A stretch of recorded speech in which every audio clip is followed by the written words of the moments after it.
Hey, I want to thank you for joining us here on Polk Place. I'm Brian Lacey.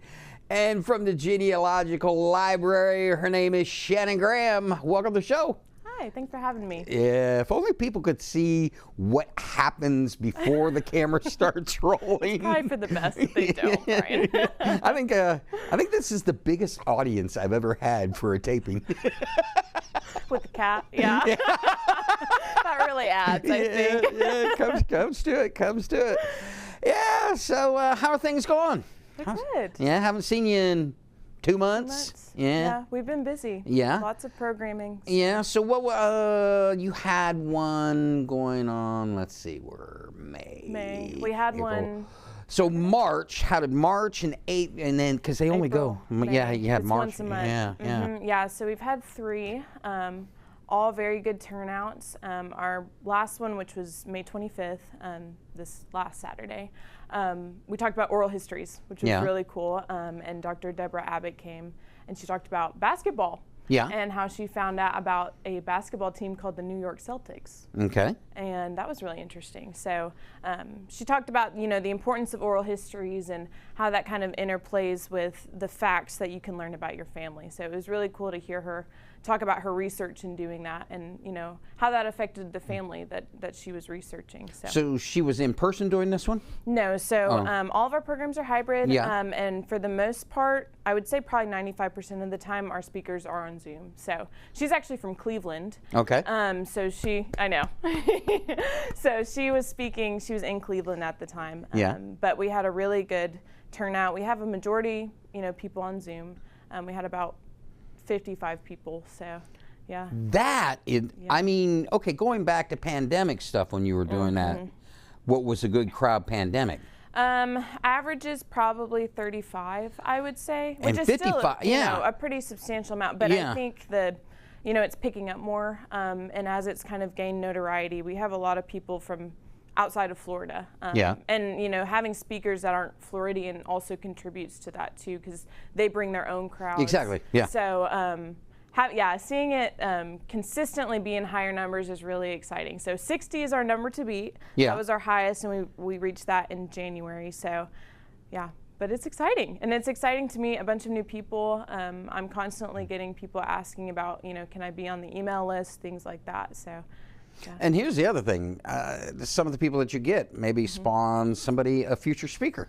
Yeah, and that's the great thing is that the program can kind of run itself, in essence. The more we reach out to people, the more people get in touch with me. They know somebody who they're interested in potentially hearing, and so that gives me more leads for people to talk. So it's really great, and also people will connect with each other if they have questions about genealogy, and so it's great to kind of foster those relationships through the series.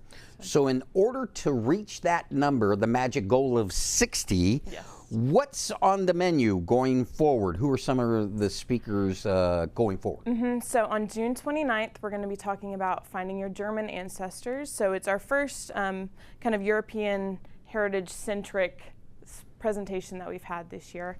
So Dr. Spencer's coming at 10 a.m. and because of renovations that Jamie talked about earlier, it should be still on because it is on Zoom. Yeah. It shouldn't be affected. So people just have to get the Zoom link from me and they'll be fine. But German ancestry, which is exciting. And then July 27th, we have Sherry Hudson coming, and she's going to be talking about how to get in contact with your relatives, your current living relatives, after doing your DNA test on Ancestry. So when you do DNA tests and you put it through Ancestry, it'll link you to potential relatives that have a similar DNA makeup that you have. And so she's talking about, okay, how do you get in contact with those people after you've done that DNA test and it says you're related. So I'm really excited about that. A lot of people have trouble figuring out how to contact their relatives that may not know they exist.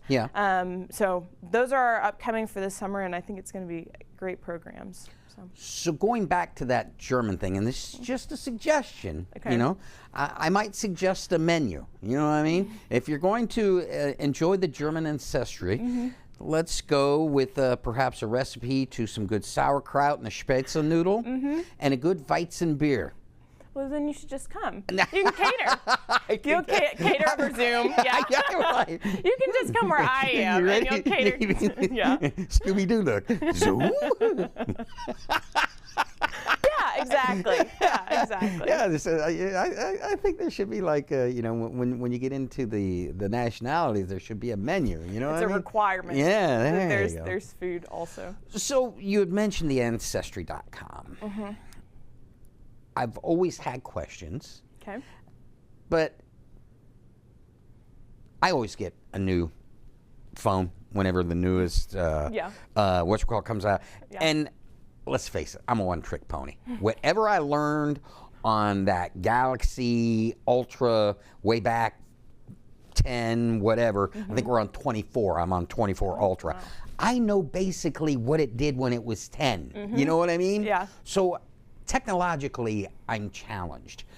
Okay. For those that might be the same way, but want to pursue what research or where they come from, how easy is the software? Run me through that on what it takes to do it.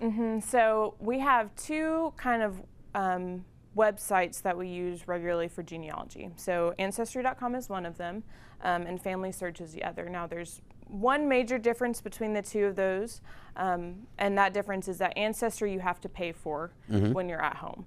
Family Search is free, so all of the resources there are free to access from your home. Now, with the genealogy library, you have access to Ancestry, so you can come in and it's based out of the library, so you can have all of those resources for free. Some differences, I guess, Ancestry is a lot easier as far as the searchability of it. So say you have an ancestor, Joe Smith, and you're searching him up. It's a lot easier to find them, I think, in Ancestry versus Family Search. And you can save things too. What if you don't know who your ancestors are other than perhaps your great-grandparents? I mean, is there a path to go down? How does that work? So I always recommend starting with your grandparents. So what you need for that is your grandfather's name, his date of birth, and his date of death, if that's applicable, and then your grandmother's name, both married and her maiden name, and her birth date and her death date, and where those things occurred. So where was your grandfather for a majority of his life, or where was he when he died, and the same with your grandmother. So once you have that information and you plug it into either Ancestry or Family Search, you work backwards, right? So it'll pull up, okay, your grandparents got married in this year. Here's your grandmother's maiden name, which a lot of the times, if you don't know a maiden name, it's easy to find it via marriage records. And so then you can choose. You can say, okay, I want to go with my grandfather's side or my grandmother's side. Okay. And it can get very complicated very quickly depending on how large your family is, or family history things. How many times was your grandmother married? Things like that. You track it back from there. So then you find their parents and their parents and their parents. And there's a paper trail almost always, whether that be obituaries, birth certificates, if you served, then service records. And all this is available, those records? Yeah, so all of them are available depending. Right, there's a caveat to that, I can't guarantee, but a substantial amount of those are through Ancestry. And specifically for Polk County, we have all of those newspaper records. So that's a big draw, is you can come in and see, okay, where's the obituary of my relative? Or, were they in the paper for something? Did they have a business? Is that reported on in the paper? So things like that. So the nice thing about it is we have access to all those digital records on Ancestry and Family Search, but then we can substantiate that with the physical, right? So we have all of the physical archives and things that help as well. So as people go through this, I mean, I'm sitting here in amazement as you tell me this. Talk to me a little bit about their experiences. I mean, they've got to be blown away. I mean, how do you prepare yourself for this when you go, I don't even, because I'm amazed at the amount of records that are available. Yeah, so that's actually my favorite part, I think, of my job, is seeing the recognition and kind of the sense of place that people gain when understanding where they come from. So I don't know how to prepare yourself. Being open to it. Because you find some things sometimes that you're like, oh, I'm I'm taken aback by that, or that's not how that story went, you know, when it was told to me. So, but I think the most important thing is you know, taking the initiative to find those things, because they're out there. Yeah. You just have to search hard for them. And so that's what we're there for. You know what I mean? Is we're there to help people figure out, okay, where's that missing puzzle piece that I need? Or what's that next step? Or where do I start, you know? And so, yeah, that's a great part of my job, is kind of helping people find that. And also just in our regular collections, I mean, the yearbooks that we have are a real hit amongst people.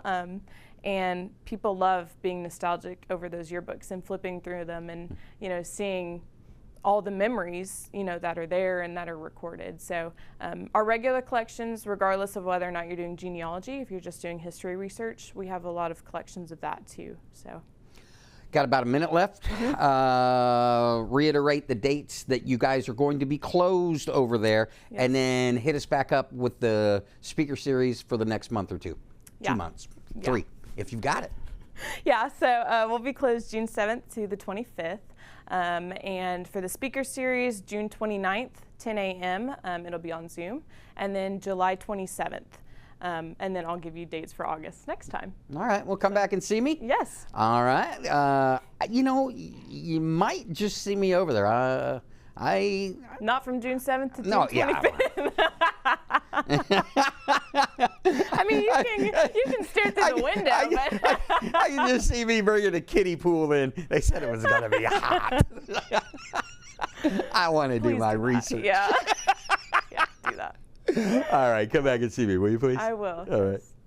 The Polk County Historical and Genealogical Library is a non-circulatory Polk County library, meaning visitors can utilize the books on the shelves, but they cannot be checked out, and they cannot leave the building.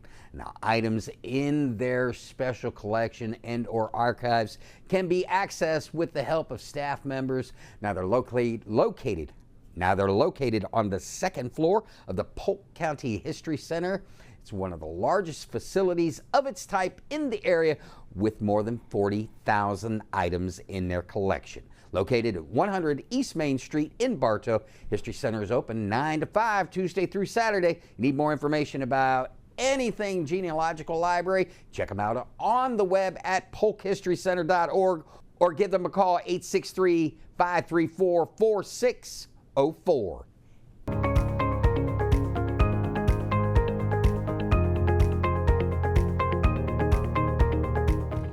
If you enjoyed that episode of Polk Place, I invite you to like, share, and subscribe to the channel, and even check out the next one.